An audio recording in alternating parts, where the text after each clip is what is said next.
Yang saya hormati Kepala Badan Pangan, Direktur Utama Bulog, dan ID Food serta berdikari, serta hadirin sekalian yang saya muliakan.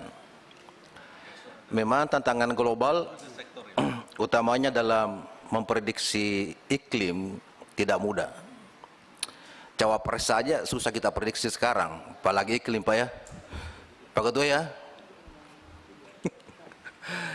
Jadi memang perlu kajian yang mendalam dalam menghadapi situasi global maupun secara internal di 2024.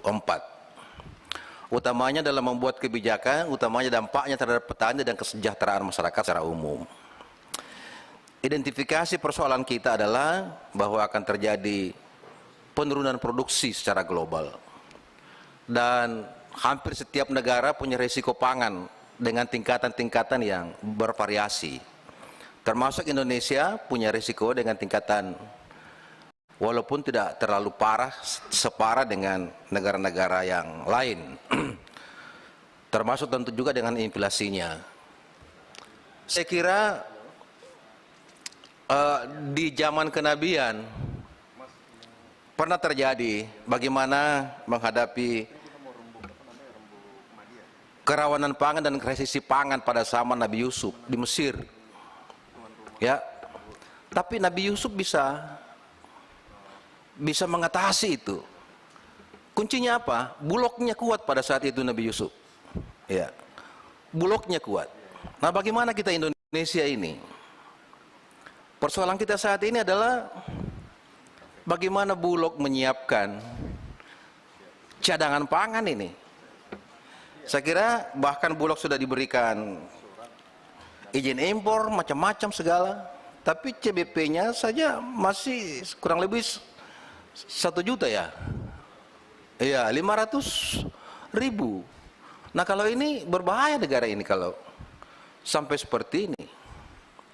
Bahkan pertanyaan saya selanjutnya adalah apakah beras impor yang CBP itu bisa dijual ke pengusaha? Ini kan untuk CBP itu untuk penyaluran program pemerintah, bukan itu dijual ke pengusaha. Kalau ini bisa dijual ke pengusaha dong, saya juga mau beli. Pak Bos ya. Iya, jadi ini penting bagi kita semua untuk berbicara ini. Yang selanjutnya ingin saya sampaikan juga kepada Badan Pangan khususnya dalam menghadapi anggaran 441 miliar 2024. Anggaran ini tidak banyak Pak memang. Tentu kalau 1,2 triliun juga terlalu banyak. Tapi 441 ini tidak cukup memang. Olehnya itu memang perlu perencanaan anggaran yang lebih efisien dan efektif agar jangkauan dampaknya lebih kuat di masyarakat. Satu contoh yang ingin saya sampaikan, katakanlah kita harus meminimalkan biaya administratif, ya Pak. Contohnya penyusunan program prognosa pangan nasional 12,5 M. Saya kira ini perlu kita efisienkan. Saya lebih mendorong bagaimana mengintervensi pengendalian kerawanan pangan. Hanya dialokasikan 13,3 miliar.